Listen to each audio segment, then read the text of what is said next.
Deus, poder sentar adorando a Jesus.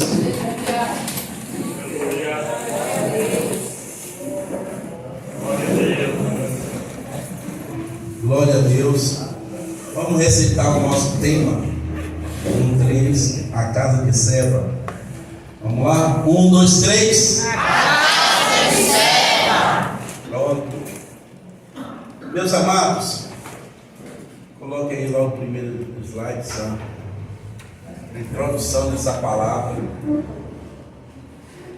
Alguns detalhes nos saltam aos olhos no início do capítulo 19 de Atos. Eu coloquei aqui 3 coisas: a falta de conhecimento, no verso 2,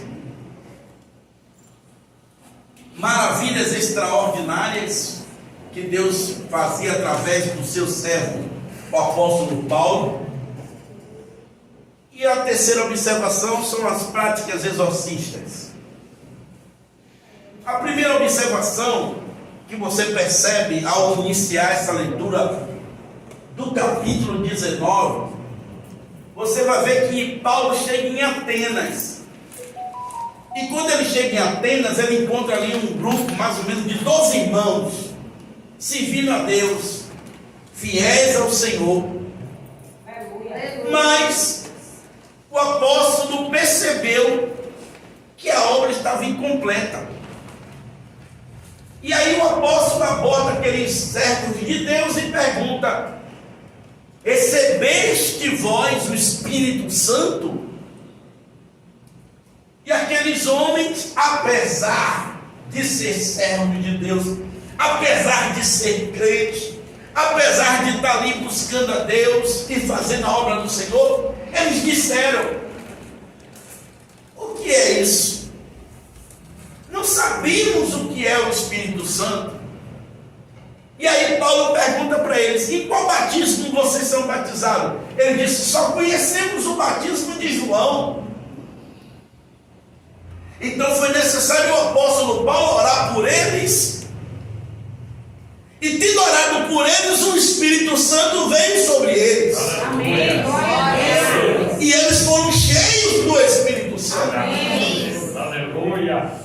Só que a observação que eu faço é aquela que diz a palavra: meu povo sofre por falta de conhecimento. E aí eu quero já fazer essa observação, que mesmo sendo servos de Deus, eles tinham falta de conhecimento de algo.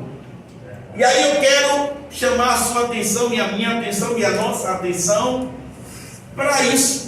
Não sirva a Deus com déficit de conhecimento de alguma coisa. Aleluia. Amém. Não procure servir ao Senhor por falta de conhecimento de alguma coisa. Aqui pode ter 2 motivos. Uma, por parte dos próprios discípulos que não procurou, ou outra, por falta da liderança que não ensinou direito. Mas enfim, aqui eu não estou querendo que você se prenda à causa do desconhecimento. Eu quero falar com você que aqueles homens estavam servindo a Deus, tendo uma maravilha à disposição deles, mas por falta de conhecimento, eles não tomavam posse. E é essa observação que eu quero fazer para você. Busque aquilo que Deus tem para você. Busque aquilo que Deus tem reservado para você. Busque aquilo que o Senhor tem preparado para você, para que você possa usufruir. Se é seu, tome posse. Amém? Foi o que estava acontecendo com aqueles homens. Eles estavam servindo a Deus, mas estavam com a obra incompleta. Eu quero declarar que o Senhor não te deixe com falta de nada. Que o Senhor dê um jeito de nos suprir. E no que depender de mim e de você, que nós venhamos buscar aquilo que o Senhor tem separado. Amém? Aleluia. E a outra maravilha e a outra observação que nós fazemos aqui é como o apóstolo Paulo, Deus usava ele de forma tão tremenda, tão maravilhosa, que as maravilhas eram tão grandes que os lenços que o apóstolo Paulo usava, lembra os senhores que Paulo era fabricante de tendas, Olha a nossa tenda aí. Glória. Paulo era fabricante de tendas. E o seu lenço, certamente que enxugava o seu suor, e o seu avental com o qual trabalhava, sabe, eram levados e postos em cima dos enfermos, e as pessoas recebiam a cura. Tamanha presença de Deus, tamanha graça de Deus na vida desse homem. Mas eu quero chamar a atenção dos irmãos, que hoje, infelizmente, alguém quer aplicar o mesmo princípio do apóstolo Paulo sem viver aquilo que o apóstolo Paulo vivia. Misericórdia. Forte. Alguém quer usar o mesmo princípio do apóstolo Paulo sem ter a sinceridade e a busca que o apóstolo Paulo fazia as coisas. É Deus. Hoje alguém quer fazer isso motivado a recursos financeiros, alguém quer fazer isso com intenções outras, sem a pureza do Evangelho. Eu não duvido que Deus é poderoso para continuar fazendo milagres como Ele quer fazer. Aleluia. Porém, o que nós percebemos hoje é que tem por aí neguinho vendendo lenço e tal, vem para cá e toma aqui isso, toma aqui aquilo, usando esse texto como argumento, mas não tendo a mesma sinceridade de Paulo. Não tendo a mesma motivação de Paulo. Misericórdia. Paulo mandava o lenço e não queria aparecer, não. Paulo mandava o avental, mas dizia assim: não, o importante é que a pessoa receba a cura. Aleluia. Sabe, diferente do nosso tempo. Que Deus tenha misericórdia de nossas vidas. E outra observação era a prática do exorcismo. A gente vai ver aqui hoje, vamos nos ater mais a essa terceira observação, do quanto isso é uma prática, e vamos ver alguns slides aqui, algumas informações dentro desse contexto, e vamos prosseguir, tá bom? Quem é Seva? Seva era judeu, principal dos sacerdotes, e era pai de 7 filhos, o que indicava que ele conhecia a lei de Moisés e fazia parte do povo da aliança do Antigo Testamento. Então Seva era principal do sacerdote. Mas uma observação, eu pesquisei sobre esse homem e vi que ele não era contado no ofício do sacerdócio em Jerusalém. E aí, por certo, essa expressão principal da sinagoga vinha pela influência dele no meio do povo. Esse título poderia ser um título honorário, um título de influência, ou porque ele era de uma linhagem sacerdotal. Mas ele não era contado na lista dos sacerdotes de Jerusalém. Mas a Bíblia vai dizer que ele tinha 7 filhos.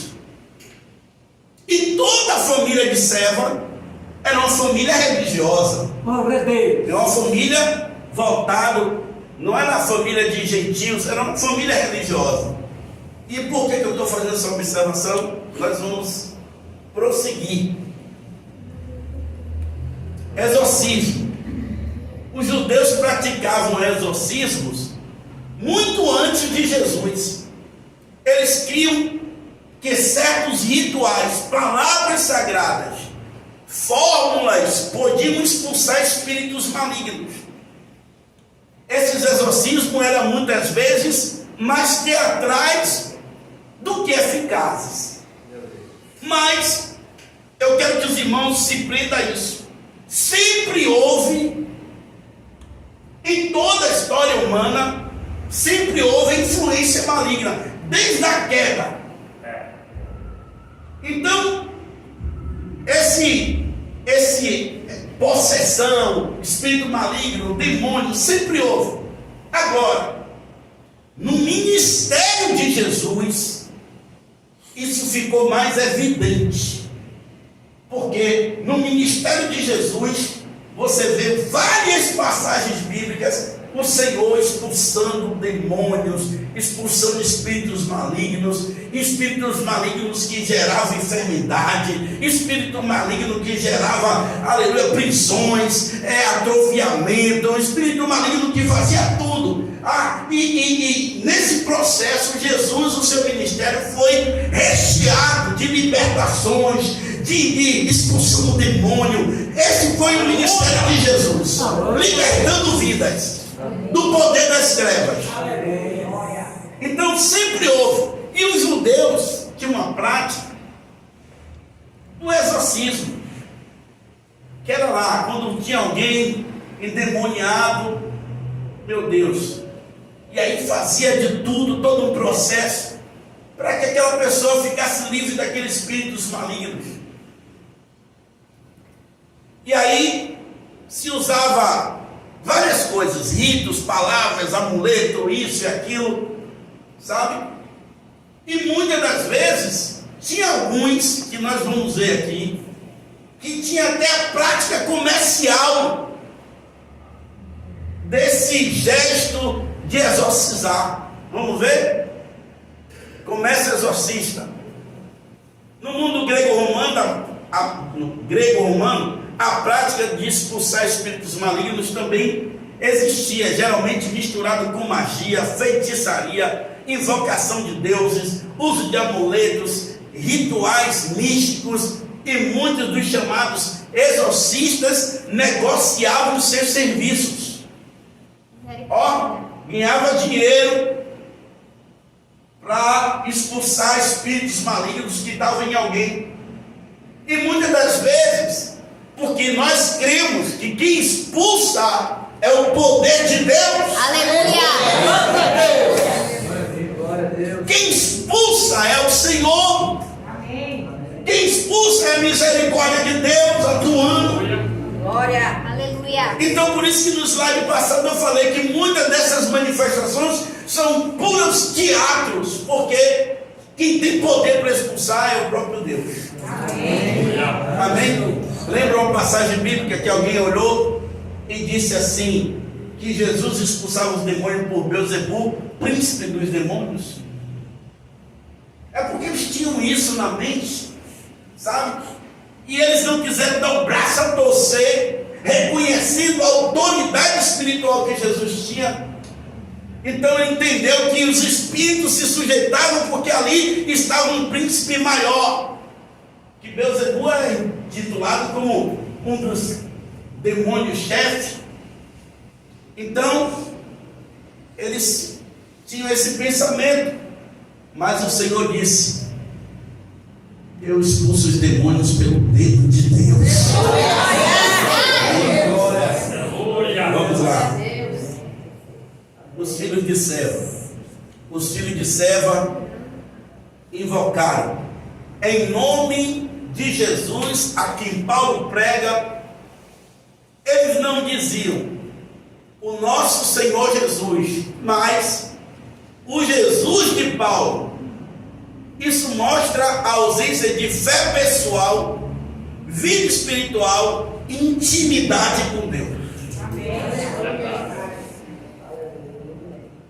Então, aqueles 7 jovens chegaram em uma determinada casa, encontrou alguém endemoniado, ou uma ou duas pessoas, a Bíblia não diz, mas chegaram lá, vamos ficar com uma.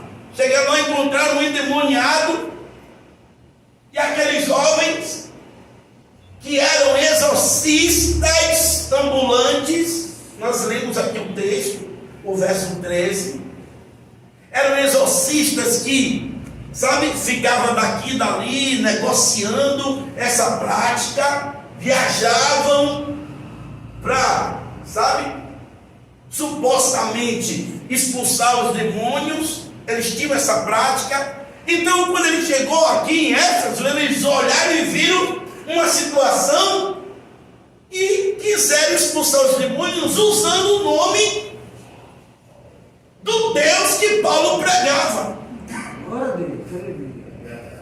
Ou seja, eles estavam terceirizando a fé. Eles estavam aqui querendo fazer um sinal sobrenatural, mas querendo usar o nome do Deus que Paulo servia. Ou seja, uma falta, uma ausência de fé pessoal.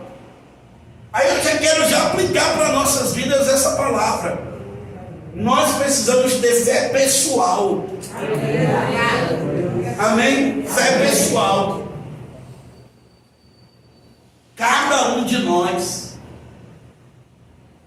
Não pode existir no nosso meio aquela coisa daquela carona espiritual. Sabe aquela carona espiritual?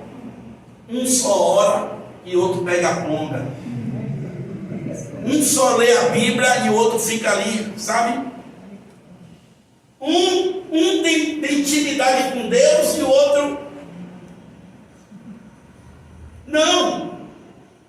A salvação, ela é individual. A nossa intimidade com Deus deve ser pessoal. Amém. Sabe? Já existia até um jargão, mas é meio que, sabe? Podemos dizer uma comédia, não sei. Quando alguém diz, quando tiver arrebatamento eu seguro no calcanhar e eu vou. Vá pensando. Então a fé tem que ser pessoal. A intimidade com Deus deve ser uma intimidade pessoal. Aleluia. Eles chegaram aqui e disseram: conjuro-vos no nome do Deus que Paulo prega.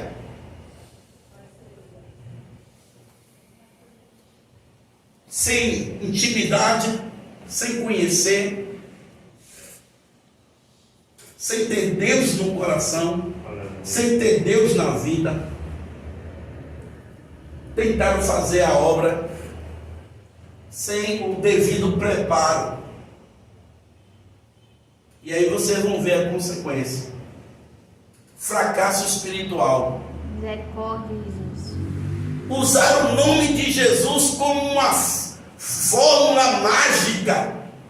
Acho que eles viram, né? O apóstolo Paulo, cheio da graça, cheio do poder do Espírito Santo, mandando lenço, mandando avental, orando por alguém recebendo um poder sobrenatural, sendo cheio do Espírito Santo, os milagres e outros que a Bíblia não conta, mas coisas extraordinárias. Eu creio que Paulo operou ali. Aleluia. Aí olhou e disse: não, que maravilha, então vou usar o nome desse Deus como se fosse uma fórmula. Aleluia.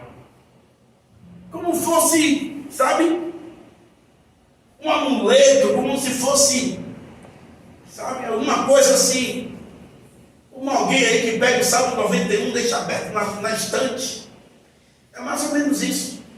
É como se aquilo ali pudesse atrair alguma coisa, atrair algum benefício, que não sei o quê. Não, a Bíblia fica lá, coitada, todo mundo no sol, a chuva, página amarela, cheia de poeira.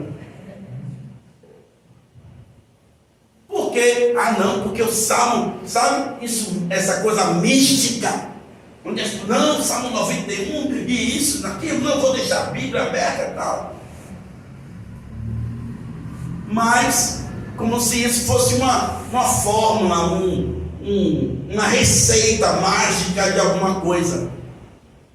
O que faz você ter os milagres de Deus na sua vida é a sua intimidade, a sua comunhão com o Senhor. Amém? Glória. Não tinha identidade espiritual. Por quê? Quando eles tentaram falar aquilo, eles disseram: conjuro-vos em nome do Deus que Paulo prega. Ou seja, cadê o seu nome? Ele não tinha identidade espiritual. E aí no contexto você vai entender que nós precisamos tanto ser conhecidos nos céus, como ser conhecidos, né, pelas trevas também. Aqui nós vamos ver. O espírito maligno disse: olha, conheço Jesus e sei quem é Paulo. E vocês? E eu? E você? E nós? Então nós precisamos ser conhecidos pelo reino dos céus. E o inferno também sabe quem é você. Ali um homem de Deus sério. Ali uma mulher de Deus séria. Glória. Amém? Glória a Deus. E o resultado disso, desse processo, foi vergonha e derrota. Já pensou, irmãos? Que coisa triste.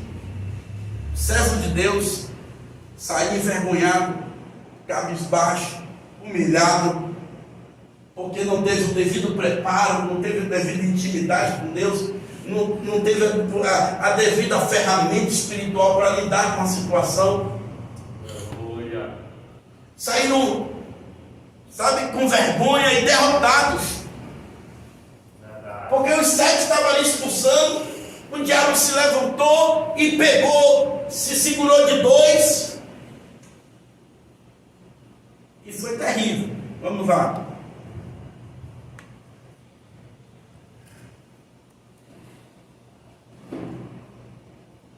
Glória a Deus. Consequências. Saíram nus.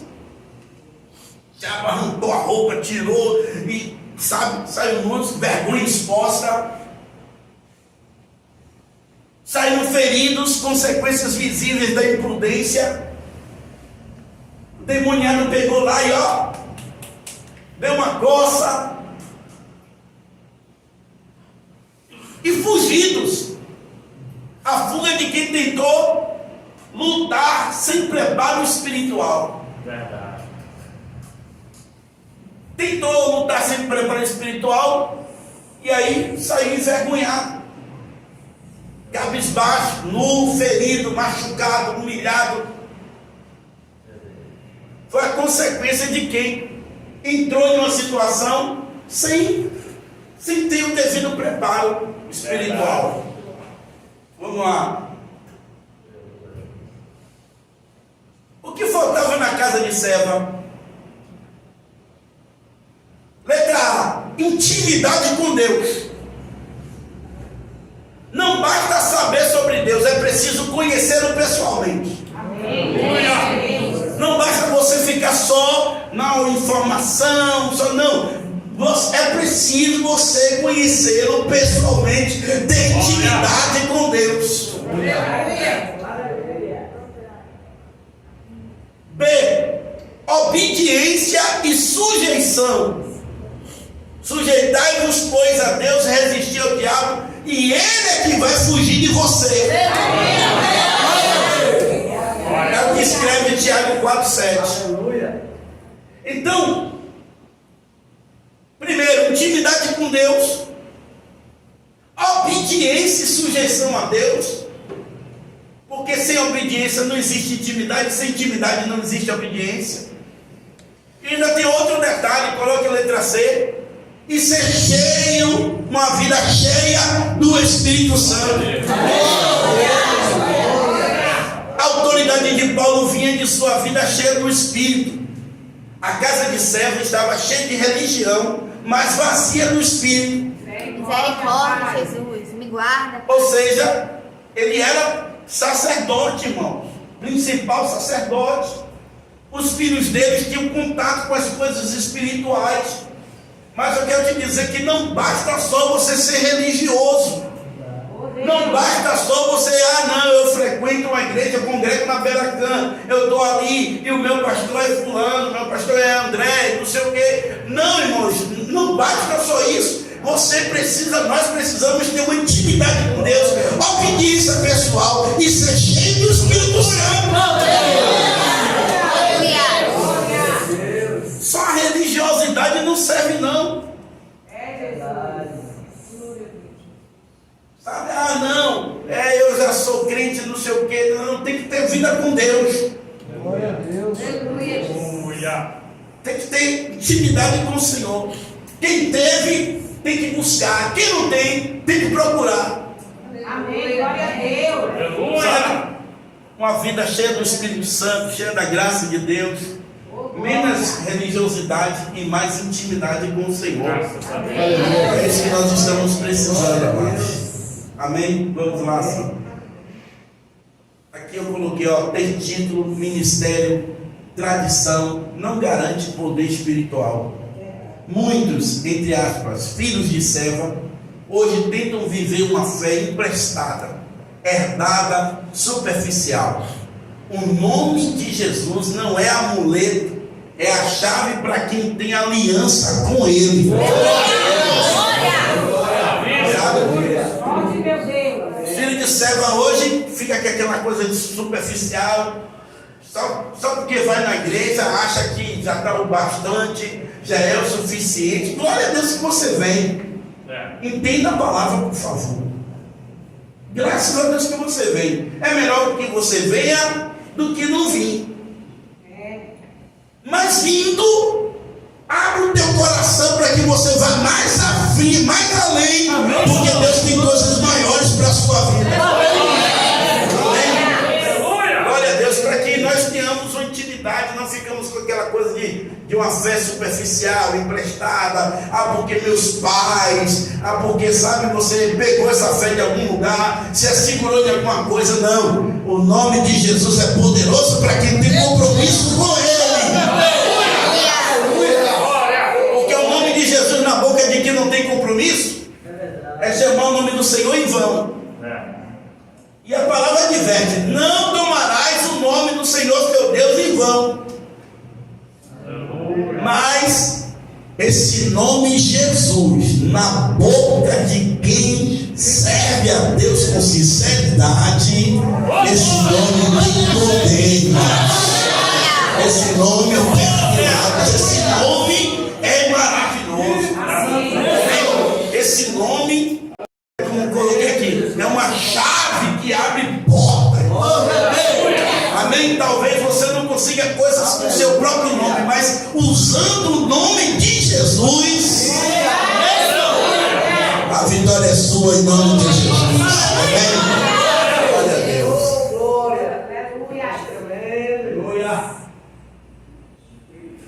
Olha só, irmãos, o mundo espiritual está ativo. O mundo espiritual está ativo. Se no tempo de Jesus havia forte atuação dos demônios, quanto mais hoje em nossos dias. A Bíblia nos alerta sobre o crescimento na atividade demoníaca nos últimos tempos. Olha o que diz aqui o texto de 1 Timóteo 4:1. Coloca aí, Samir, por favor.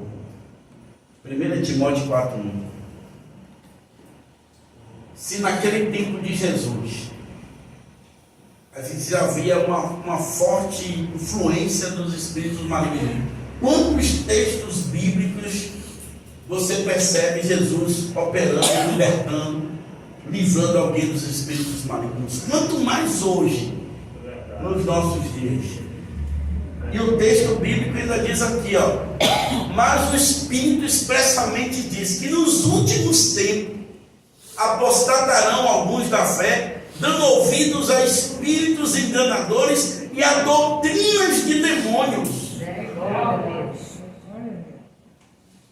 Aqui eu quero chamar a atenção dos irmãos para essa informação. Doutrinas de demônios, doutrina é ensinamento. E talvez hoje você não se surpreenda com a manifestação, como no tempo bíblico, por exemplo, aquele jovem de Gadara, se bem que tem por aí, viu? Tem pessoas por aí que vivem em situações terríveis e são verdadeiros processos de demônios. Existem pessoas assim. Porém, nós não temos a mídia, as informações. Nós pensamos que essas coisas só acontecem no tempo bíblico. Não, pelo contrário, nosso tempo é um tempo terrível. Talvez essa manifestação seja mais disfarçada, sabe? Sigilosa, camuflada. Vamos ver alguns detalhes aqui, tá bom? Vamos lá, Sam. Vamos ver alguns detalhes aqui. Então, para a gente não se enganar, nosso tempo é um tempo que só a misericórdia de Deus. Glória a Deus. Atuação maligna. Engano religioso. Isso eu estou falando de atuação maligna. Viu? Engano religioso. Falsos evangelhos. Aqui inclui falsos pastores, falsos levitas, falsos obreiros, falsos crentes, falso tudo, falso evangelho. Distorções da palavra. Pega a palavra com segundas intenções, com sentimentos escusos, com sentimentos malignos no coração e usa até textos bíblicos. Culto ao homem, excesso de vaidade, o homem querendo aparecer mais do que o próprio Jesus. Se fala mais das virtudes pessoais do que as virtudes do Pai. E outras coisas mais. Aí, sabe? Mas vamos ficar por aqui. Isso é no ambiente religioso. Igrejas com aparência de piedade, mas sem o poder de Deus. Isso aqui não dói aqui não? Olha, isso é tipo peso. Porque nós precisamos ser uma igreja de Jesus, e se nós somos igreja de Jesus, nós precisamos da liberdade e buscar o poder de Deus em nossa vida. Amém. O amém meio tímido? Deixa eu falar de novo. Se nós somos igreja de Cristo, precisamos buscar o poder dele na nossa vida. Amém, igreja? Eu preciso buscar. Se eu sou crente, se eu sou servo do Senhor, eu não quero ser crente meia boca, não. Irmão, se tem uma coisa, abrindo meu coração para vocês, se tem uma coisa que eu, sabe, tenho orado, buscado a Deus, e, sabe, se eu pudesse, eu fico, sabe, pedindo a Deus, em tempo até de me morder, força de expressão, pedindo a Deus, Senhor, se eu sou servo, se eu estou na tua presença, eu quero ver Deus operando de forma mais chegada de todo aquele que é servo de Deus, irmão. Ninguém que serve um Deus tão grande vai se contentar com migalha, não. É como você pregar sobre um Deus poderoso e você está vivendo alguma situação, você olha para um lado, olha para o outro, e suas mãos amarradas, você não pode resolver. Eu quero buscar a Deus, e Deus nos dá graça para que o poder dele se manifeste em nossas vidas. Claro que nós não somos meninos, somos maduros, entendemos que tudo é da vontade do Senhor, mas uma coisa ele tem que perceber no nosso coração: o descontentamento. Aleluia. Porque tudo é com a vontade dele. Às vezes ele não faz para a gente não nos perder, não é isso? Deus tem que nos preparar. E se você não tiver maturidade para receber a graça do Senhor, isso pode colaborar contra, né? Enfim, mas vamos lá. Igrejas com aparência de piedade, mas sem o poder. Atuação maligna, espiritualidade alternativa. Aqui eu falo não só no contexto religioso, mas contexto social. Nova era, ocultismo, astrologia, tarô, cristais, reiki, práticas que parecem inofensivas, mas estão conectadas a enganos espirituais. E a legalidade é dar demônios. Todas essas práticas aqui é mais os famosos que se submetem mais a essas práticas. Hoje cristais e reiki está na moda. Você sabe o que é? Quem já ouviu falar sobre isso? Já ouviram? Eu não. Isso aqui são seitas orientais, através de pedras, que fazem massagem invocando para que você se encontre com sua espiritualidade, que não sei o que, não sei o que. Mas a pessoa que se submete a isso está dando legalidade aos demônios, que eles são enganadores, sabe? Isso aí é espiritualidade alternativa. Aí você pode entrar em muitas coisas aí. a igreja do homossexual, igreja do não sei o quê. São tudo alternativas, mas que parece até inofensiva, mas é uma atuação demoníaca. Certo? Mas vamos lá.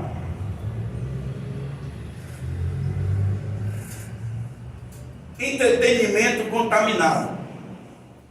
Filmes, músicas, jogos, redes sociais, com conteúdos que neutralizam ou que naturalizam o mal, exaltam o culto e zombam das coisas sagradas. Olha quantas coisas o diabo atua na vida das pessoas. Por exemplo, não sei aqui os senhores, eu só vou dar um exemplo. Não sei aqui se alguém gosta aqui, mas eu acho, uma opinião pessoal, é inadmissível um crente que lê Bíblia, que serve de Deus e gostar de filme de terror.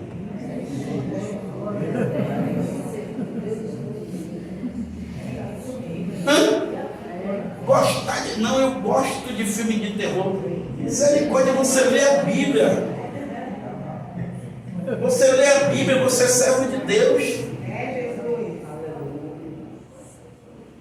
Aí são músicas que têm uma mensagem ocultista. São jogos, principalmente games. Misericórdia, hoje os games, camarada chega lá e arranca a cabeça e pá, aquele sangue voando e não sei. Misericórdia, isso é game para você estar. Nós somos crentes, servos de Deus, irmão. Aleluia a Deus. Aí uma atuação demoníaca disfarçada. Sabe? Hoje os videogames não são mais aquele videogame de Mario, sabe de Mario? Tem que entrar no buraquinho e caminhar um pouquinho, saltar uma tartaruga. Hoje não é mais assim não. Hoje os games é o quê? O cara com uma faca desse tamanho assim grande e cai, corta e pá, tira e mata não sei quantos.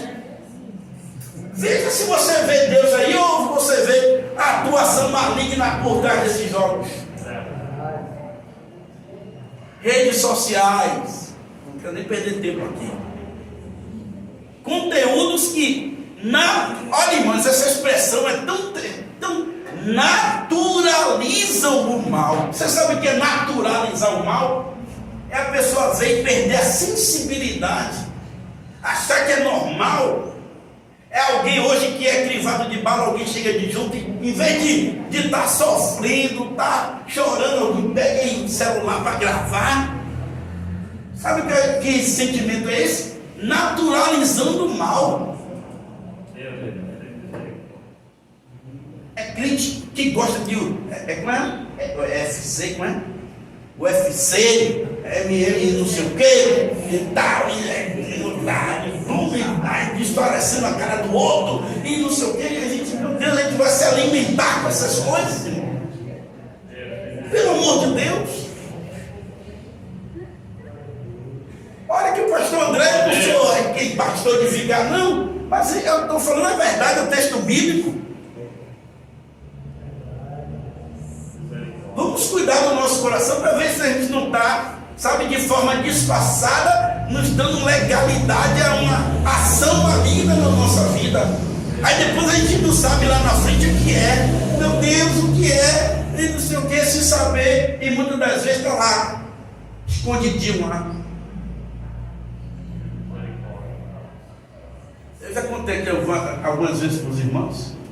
Eu cheguei em uma empresa, fui lá para fazer uma aquisição, uma empresa de locação. Aí eu estou lá sentado na mesa, na cadeira, aí a secretária saiu, aí eu peguei, do nada assim, quando eu olhei, uma coisa me chamou a atenção, atrás de uma panela. Aí eu olhei assim, eu levantei, quando eu fui lá, 2 demônios, Cosme Damião lá, pequenininho assim, aquele de palha. Aí eu olhei, aí Aí eu me lembro que no dia eu digo, você tá aí, né?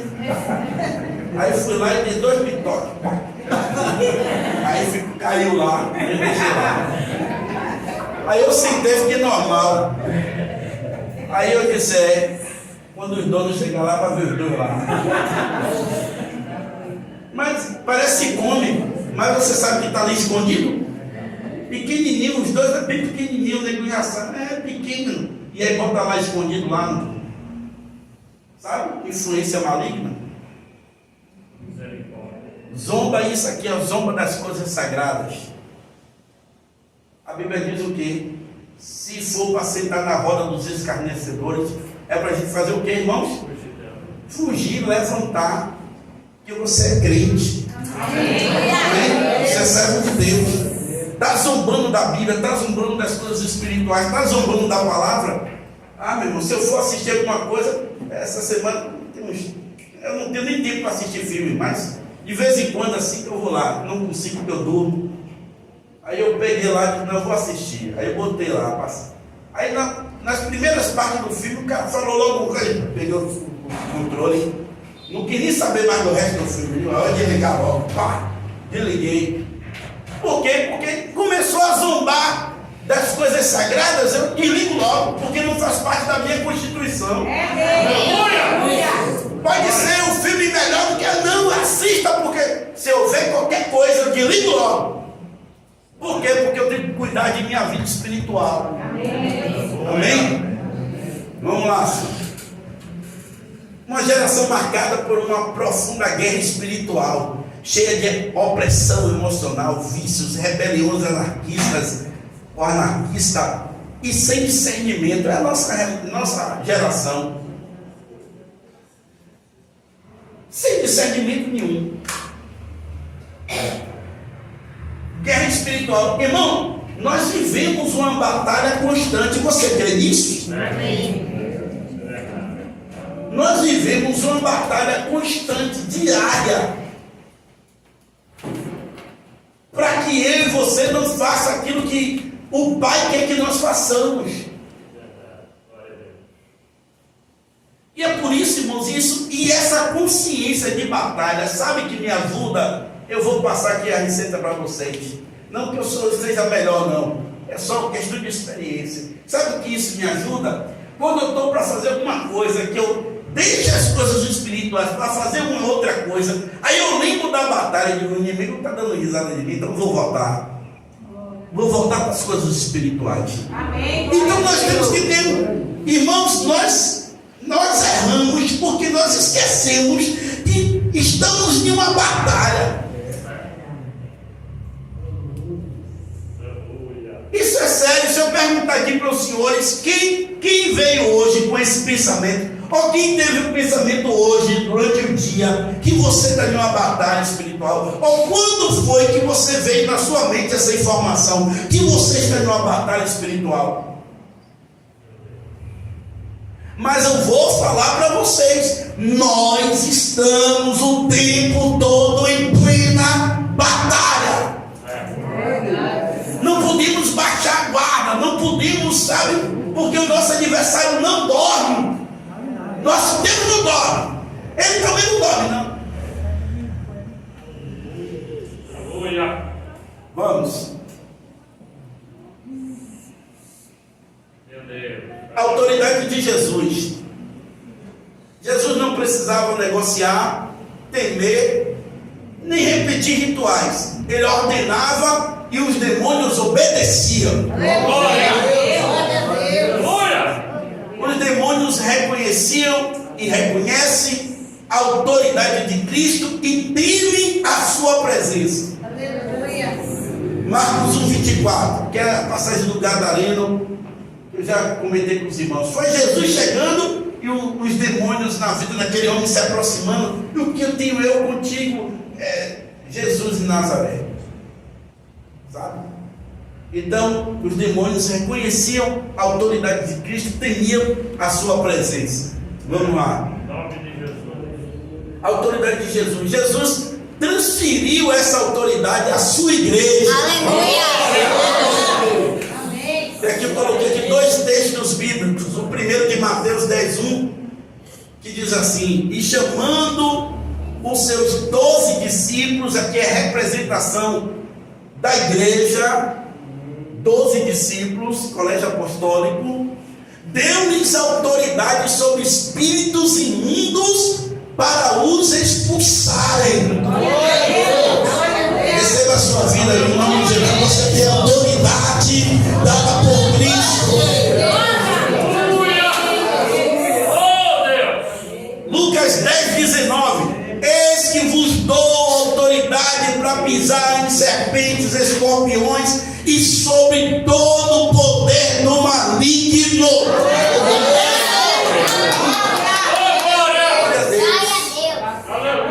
Então é a autoridade de Cristo. Tanto é que algumas pessoas ficavam até questionando o porquê, porque os líderes espirituais daquele tempo usavam suas rezas, seus negócios para expulsar os demônios. Jesus não, Jesus expulsava com autoridade. Isso chamava atenção, porque Jesus chegava e dizia: saia. Alguém tocava e ficava liberto. Aleluia. E só em Jesus chegar, os demônios fugiam. Amém? Glória a Deus, que Deus nos deu uma graça tão grande. Que onde você passa, os demônios vai saindo, vai bater em retirada, não por você, mas pela presença de Deus na sua vida. Glória a Deus. Não enfrentamos o mal em nosso nome, mas no nome de Jesus, com fé, vida no altar e obediência.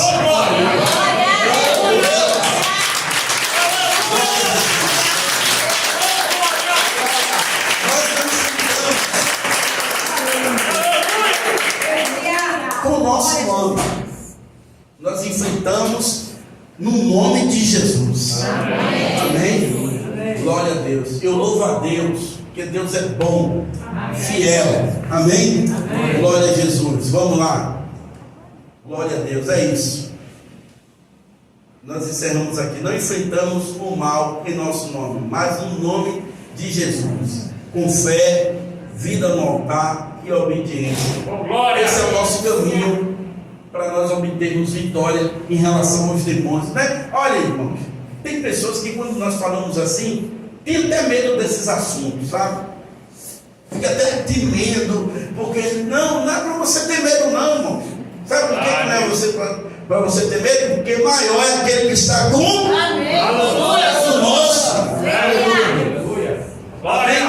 Maior é aquele que está conosco. Aleluia! Eu já contei aqui para os irmãos, e vale, e cabe para essa experiência, e cabe para esse momento. Teve um dia que terminou a Santa Ceia aqui, aí eu fui levar a saudosa irmã Lúcia em casa. Aí eu subi, quando eu voltei, os irmãos, a maioria já tinha saído, e tinha um casal de jovens aí na porta aqui, esperando para... Porque a moça sempre entrava para orar por ela. Sempre que ela passava aqui, via o culto, ela passava e entrava. Não era crente não, mas pastor, sim, não sei nem para onde é que anda. Mas ela sempre entrava aí: pastor, ore por mim. Aí eu orava. Nesse dia, quando eu vim, elas estavam ali na frente. Aí ela disse: pastor, eu estava te esperando. Não sei se foi os irmãos aí que falaram que não estava voltando. Ela ficou me aguardando. Quando eu cheguei, eu disse: vem que eu vou orar por você. Aí ela entrou, aí eu cheguei para o rapaz e disse: vem você também? Ele disse: não posso entrar aí não. Aí eu disse: por que? Entre. Ele: não, já estou passando mal aqui na porta, não posso entrar aí. E eu insisti com ele, porque eu percebi logo o que era, né? Eu insisti, mas ele não entrou. E a expressão que ele usou: não, estou passando mal aqui na porta. Irmãos, que Deus, não é para a gente ser melhor, não é para nossa vaidade não, mas que Deus nos dê tanta graça que quando tiver um dia de culto aqui, endemoniado passe aí no passeio, o demônio saia. Amém? Você crê dessa graça? É para isso que nós estamos buscando a Deus, orando para que Deus faça a manifestação de graça no nosso meio. Em nome de Jesus. Amém? Que o Senhor nos dê autoridade, que o Senhor nos dê graça, que o Senhor nos dê intimidade com Ele, para que você possa ministrar, irmãos, em nome de Jesus. E eu quero profetizar que todo demônio camuflado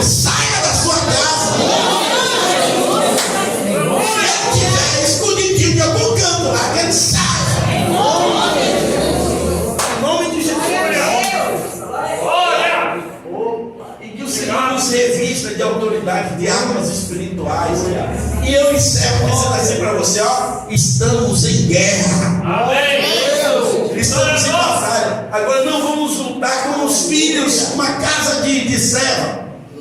Não vamos lutar com religiosidade. Não vamos lutar com, em nome do pastor André. Não, é o seu nome, é o meu nome, é o nosso nome de intimidade com Jesus.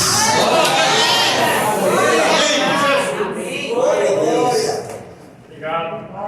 Jesus é bom, irmãos. E Ele está conosco. Amém.